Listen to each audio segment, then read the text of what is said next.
All right, hello everyone on YouTube. It has been some time since I've recorded any content for this channel, and it is something I've been thinking about quite a lot. I mean, first of all, to all of you that have kind of been waiting, probably 3-4 years, something like that, since I last uploaded a video. I do plan on doing more of the kind of traditional content that I was doing on this channel, which includes more Nightwish stuff. I definitely want to do that because I know the couple thousand people that subscribe to my channel, they probably want to see that. But I also wanted to branch out into some content that would be a little bit easier to monetize because one of the things with doing videos about content like Nightwish, whether it's reaction content or anything to do with their music, all that stuff kind of gets copyright claimed, and it's hard to stay motivated, to do that when, like the artist should make all the money. Like I got no problem with that, but just it's hard to monetize that. So I was thinking about doing kind of jumping into the instructional guitar space as well. Not to take away from any of the brilliant guitar players and teachers that are already, on YouTube and doing a lot of work, but I think there is something of a gap that I can fill with some additional, more structured kind of practice. So what I have been doing over the past, it's hard to say really how long, but I put together what I'm calling version 0 still, really, of a guitar instructional kind of practice. Basically, if you have a guitar and you intend to be in any way good, right, playing the guitar, this is something that I think will benefit you. And for the time being, I'm going to make it entirely free, and I'm going to make a series of long form videos kind of like this that will detail some practice approaches and some exercises that, generally speaking, are pretty difficult. And so linked in the description of the video is a PDF copy of this. Now, most of this is handwritten, right? So if you grab a copy of that, I think it'll be a Google Drive link. I'm not sure, but it'll be linked in the description below. So make sure to grab that. And then I want to demonstrate a couple exercises. So right now in this version of this exercise book, I am looking at page 88, which is all about linear arpeggio practice. Now, when I say linear practice, there's kind of two ways to play scales and arpeggios on guitar, right? You can play it kind of in a positional sense, kind of like this,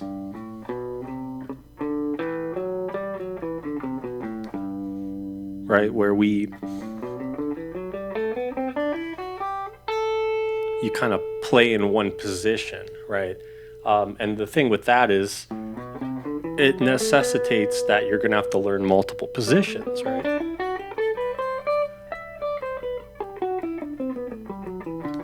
Etc. Right? Now, is it important to learn all your scales and arpeggios positionally? Yeah, of course. But there's numerous advantages to also practicing scales and arpeggios in a more linear way. So, for example, what I played was a G major scale. Playing it more linearly would look something like, of course, you keep going, right?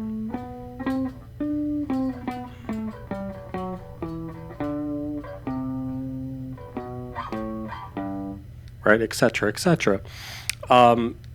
And there's a lot of really good reasons to kind of practice guitar like that. So what I have done is I've put together some specific exercises that ask you to practice kind of in this way. So I want to show you the first set, at least the first set. Maybe we'll do a couple of these. But if you're looking at the methods book, page 88, you'll see major triad arpeggios, 6-string, and then I have the notes listed from C to F in the circle of fifths, right? So C, G, D, A, E, B, G flat, D flat, A flat, E flat, B flat, and F. And of course, you can reverse it as well. And so basically, one of the things I ask students to do with this is, okay, on the 6th string, can you play in a linear fashion, right, from bottom to top? Can you play a C major arpeggio, which would look something like this?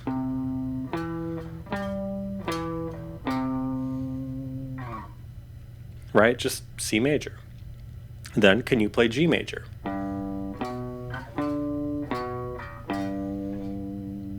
And we're going to keep going through the circle of fifths here. So D major. And A major.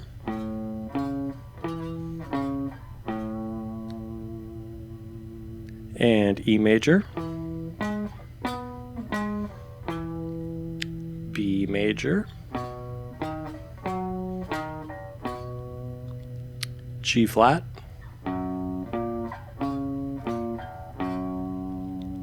D flat, A flat, E flat, B flat, and finally F. I'll play it down here. Right, so that would be completing major triad arpeggios on the 6th string, right? And we went all the way from C to F. We hit every root note. So we played all 12 major triad arpeggios that are possible to play on the guitar, right? In that sequence. Now, there's a couple things with this, right? Part of the goal of this kind of exercise, and you'll see this is going to be the same thing with major 7 triads, dominant triads, minor triads, etc., right, is to get the sound of this in your ears, right? What a lot of people on YouTube, what they don't really talk about is actually listening to what it is that you're practicing, right? It's something I've been thinking about quite a bit, because say you're listening to music and there's a lot going on, right? Just listening to guitar music these days, there's no shortage of interesting things to listen to, right? But it can be hard to discern things like just arpeggios and scales and what key things are in and how different musicians are playing these complicated parts. And doing exercises like this will just kind of help your ears be better and better and better, right? So part of it is to understand what the sound of a major triad arpeggio sounds like. Now, the other part of this is it forces you to have to learn the names of the notes on all the strings. Now, it is an unfortunate reality that us guitar players, more so than probably any other instrument, I mean, maybe bass is pretty close, I don't know. But it's mostly us guitar players that are pretty bad at knowing the names of the notes, especially as we get, kind of to this middle part of the neck, right? It's kind of sad, if you sit down with the piano player, say someone that's only been playing the piano for like a year and a half, they could tell you what every single note in front of them is on the keyboard. Whereas, someone that's been playing guitar for 5 years, 6 years, you could be like, what's this note? Right? And they might have a much more difficult time with that. So this will force you to, have to find C, right? you gotta play it correctly, obviously, right? Then, you know, G. And, you know, maybe those first couple are pretty easy, right? But for some people, G flat, D flat, A flat, you know, all of those can be very challenging. So it's important that that you take the time and you learn where those notes are. So, okay, I'm going to do the next set. So now the major triad arpeggios, but now on the 5th string. So once again, we start with C. And we go to G. And D. And A. And E. And B. And now G flat. And D flat. And A flat. And E flat. And B flat. I'll play it down here. And finally F. So we effectively did the same thing that we just did on the 6th string, except now we applied it to the 5th string. And as you might expect, kind of the next task would be, okay, now on the 4th string, and then on the 3rd string, and on the 2nd string, etc., right? This is what this exercise is all about. And we talked about the 2 goals of that already, right? But that's just kind of part of it. I mean, all that is a major triad arpeggio, which is the root note, the major 3rd, and the perfect 5th. How about I play it correctly? There we go. Right, that's an A. But of course, you can add more to this, right? So if we wanted to play a major 7 triad arpeggio, that would be...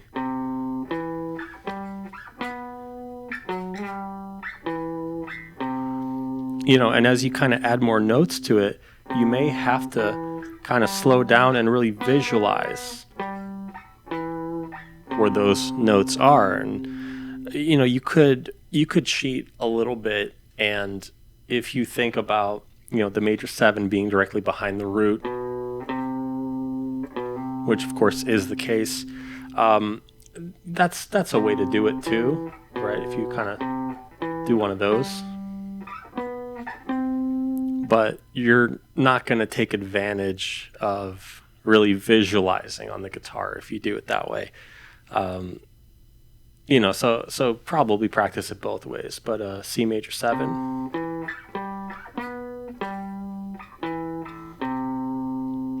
Then a G major 7.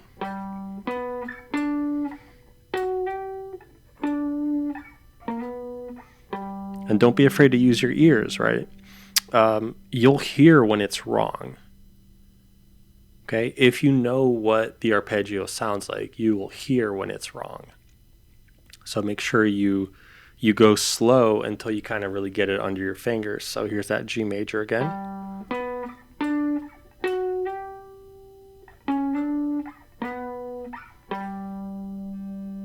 And you can kind of slide it around a little bit too.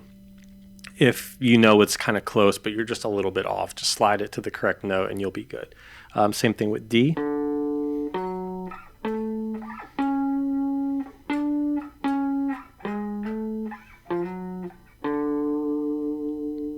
Right, and you would keep going. With minor triad arpeggios, right, same idea, right? You would take... We'll start with C as usual, and now we play the minor arpeggio shape. So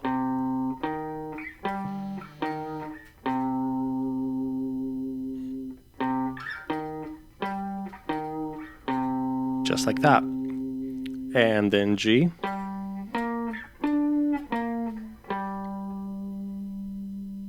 And then D. And you should hear the difference between that minor arpeggio and that major arpeggio, right? That difference should be very obvious. You should listen to that and make sure you are using your ears as you do this. A lot of people, they don't strictly practice major 7 or minor 7 arpeggios, and of course there's about a million different variations of all the arpeggios you could have. But they don't practice that intentionally, and so you really have to listen to what you're playing just to make sure you are playing it correctly, right? Get the sound of it in your head by playing it in a position where you know what it sounds like. For example, for a minor 7 arpeggio,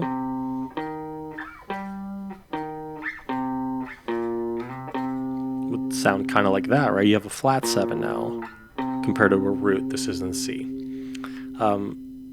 So get the sound of that in your ears, and use that to guide you as you keep going. If you're further along the exercise and say now you're playing it in B,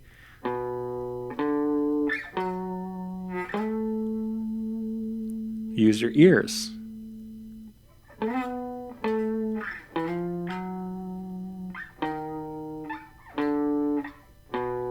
Right?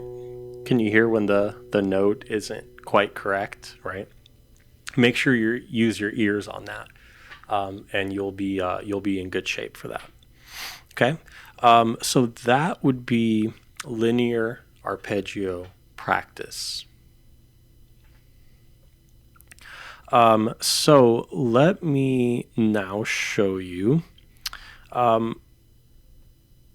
That's linear practice, but on one string, right? If we expand this to 2 strings, I just turned the page on the exercise. So again, if you're looking at the PDF of this, just scroll on down to now page 89, and you'll see the first task here is major triad arpeggios on the 6th and 5th string, right? So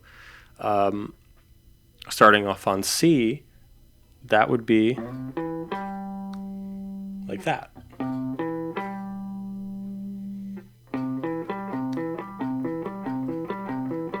That is a C major arpeggio.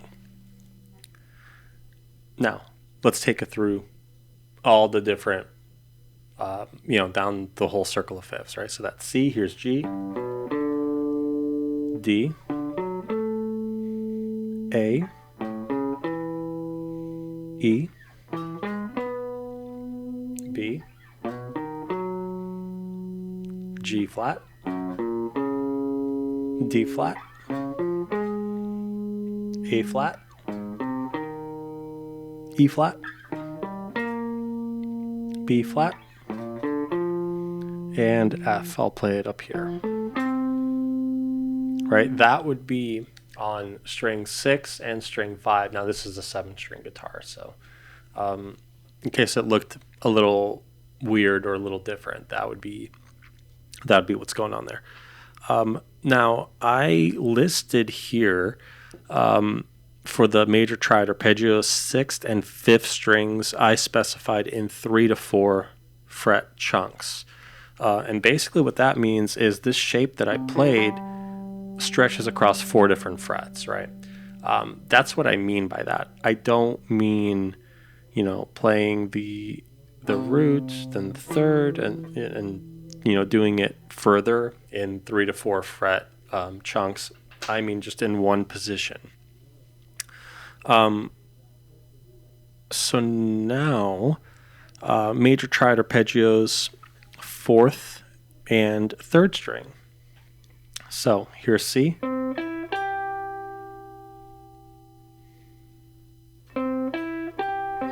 here's G, D, A, right? That kind of idea, where we just knock out the string sets 2 at a time.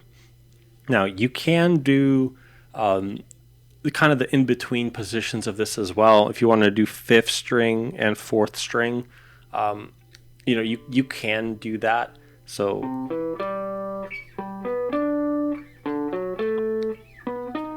right, you could do it that way, but you will notice that the shape you're using will change when you cross from the G to the B string. So that's why I recommend these specific string sets in the way that I have them listed. So it starts off with the major triad, and then of course we have the major 7 arpeggio as well. This is what I have listed as exercise 2A. So major 7 arpeggios, 6th and 5th string would look kind of like this.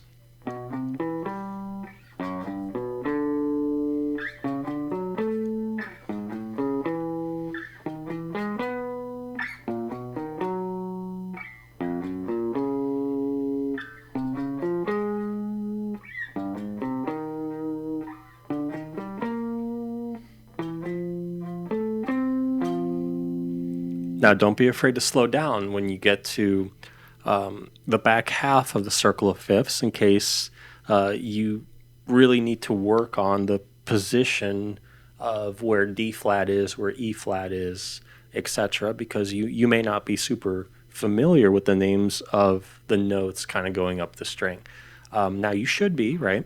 And doing exercises like this will really help you to get the names of those notes down, because you really need to do that, right? That's a really important piece of this. Let me show you a couple more of these shapes in case you're not sure what a dominant shape would look like, or a minor triad, minor 7 triad, etc., etc. So the major is the root note. We'll do this in B for the time being. You have the root note, the major 3rd, and the perfect 5th, right? And in a major 7 triad, we're just adding that 7th note. Just like that. And of course, you can expand this through the octaves of the guitar. So, right, you could do it when you do it on string set 2 and string 1. It's the same shape, right? It just repeats in an octave pattern. We can talk about that in a different video at some point. But then, for a minor triad, right, that 3rd note from our reference point B just gets moved down 1 more fret. So it would look kind of like this, right? If we did a C minor, G minor, D minor, A minor, E minor, B minor, G flat minor, D flat minor, A flat minor, E flat minor, B flat minor, and F minor. Now you should have minimal difficulty playing these exercises if you are someone who is saying you're at least at an intermediate level of playing the guitar. If playing arpeggio shapes in kind of chunks on the different strings of the guitar, right, that's really something you should be working on, right, if you can't do that very well. So again, that's kind of the whole point of this. So that's the minor triad. And then the minor 7 triad, it looks like this.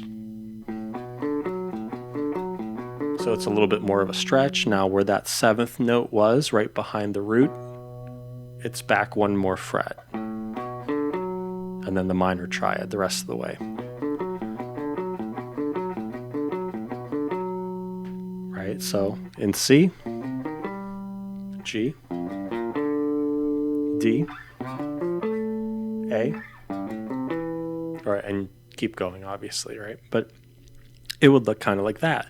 That would be your minor 7 triads. Now, there's a couple other ones. For example, the dominant chords have a major third, but a flat 7, and I do have this listed for you as well. This is page 89 of the PDF in the description, so make sure you take a look at that. It's very much a work in progress, by the way. That's why there's a bunch of handwritten notes all over it, and some sections of it are really quite a mess. But you'll probably figure it out. And of course, I'll have updated versions that are much nicer soon enough. So with the dominant chords, right, we have a major triad with a flat 7 added to it. So the major triad and the flat 7 right there. So we're looking at this shape now.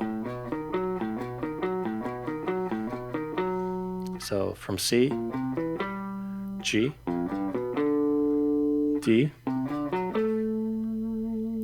A, etc. Right? Then go to E, B, G flat, D flat, etc.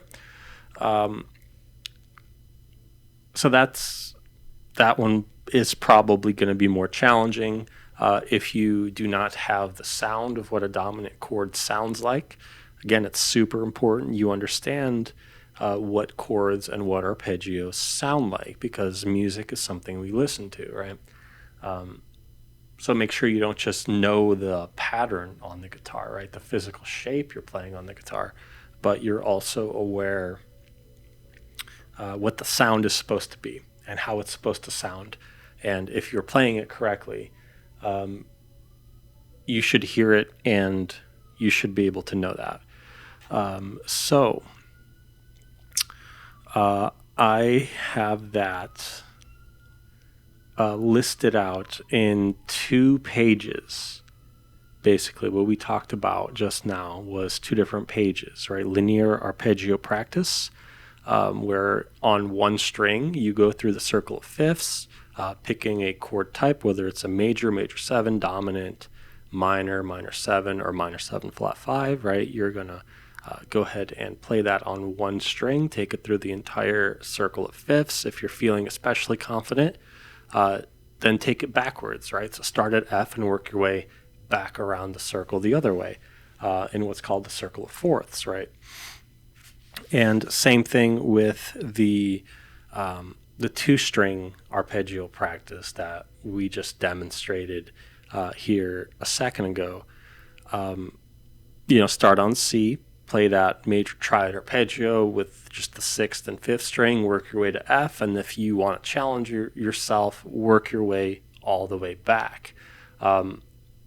The advantage of doing this, I'll just mention again, is so that you have the sound of these arpeggios in your ear, so you could use them in your music and you could recognize them when you hear them, right? You can recognize when you're playing them, and if you play a note incorrectly or you play a note poorly, you should hear that. So that's the first thing. And then secondly, just to increase your overall fretboard knowledge where these notes are laid out, and to get the sound of the interval between these notes in your ear, right?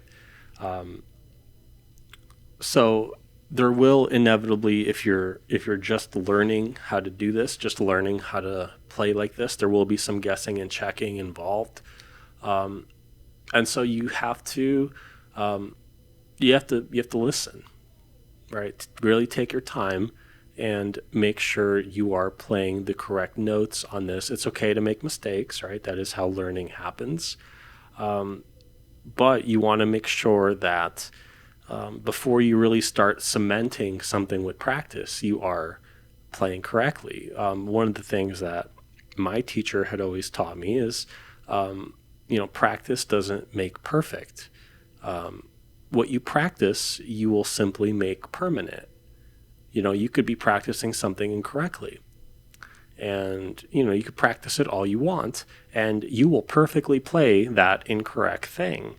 But if the goal is to play a G flat major 7 arpeggio, you need to make sure you're playing the right notes if you want it to be a G flat major 7 arpeggio.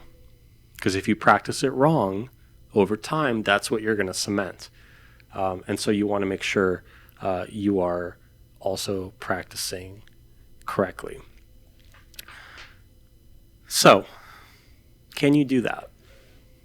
Can you play these arpeggio shapes in this way?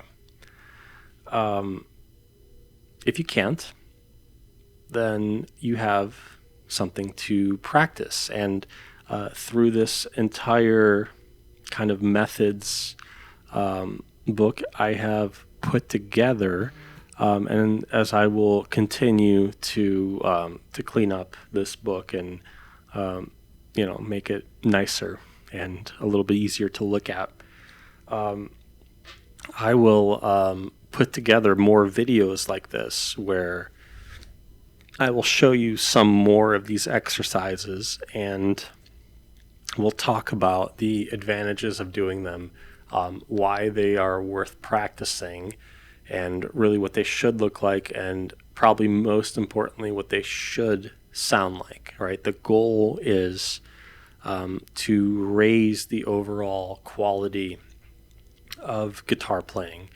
So I want to come alongside basically all the other, the awesome guitar players that are all over YouTube. I mean, every other guitar player on YouTube now, my goodness, they're absolute beasts, and I just kind of want to throw my hat in the ring and offer kind of some different exercises, homework, if you will, on some things that you should be able to do on guitar and some things you should intentionally practice. So this book is absolutely full of these kinds of things, and for the while, right? I don't know for how long, but I'm gonna leave this available to be completely free. So make sure you grab a copy of it. Again, it's linked in the description, and it'll be updated periodically, right? This we're gonna call version 0, right? But eventually we'll make 0.1 or eventually version 1, version 1.2, whatever, right? As I kind of clean it up, add more exercises. And my goal is to have a long form video that is included for every single exercise kind of in the book, right? Just to model what it should look like, to show you how to properly do it, and to kind of give you some general tips and playing advice as you practice these exercises. Basically, think of it as this free guitar academy kind of approach to it. So hopefully that is helpful. Hopefully you grabbed your guitar and you grabbed the PDF of this and really take some time and set some practice time for yourself and see, can you do these exercises? And it'll improve your playing greatly. I'd love to chat with you in the comments, so make sure you say hello if you are a longtime subscriber to this channel. Go ahead and drop in the comments any important Nightwish related news, or if I missed anything big with regards to the band, if there's any content out there that I should be seeing, and we can watch it together, kind of how we did kind of in the COVID era. I would love to do that as well. But that's pretty much it for this video.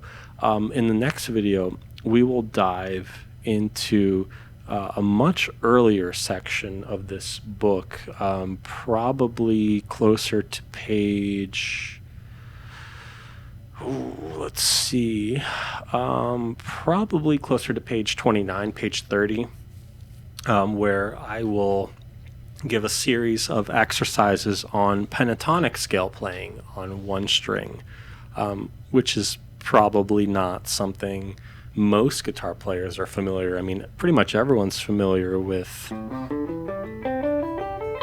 kind of that thing because it's a very blues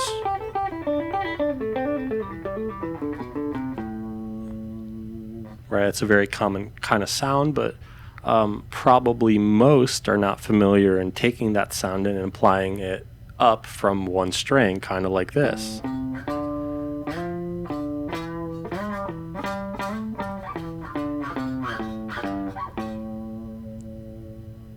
So we'll talk about that a little bit. But that's a wrap for me and for this video. I will see all of you in the next one. Go grab your guitar, go grab the PDF of this, and happy practicing. I will talk to all of you later.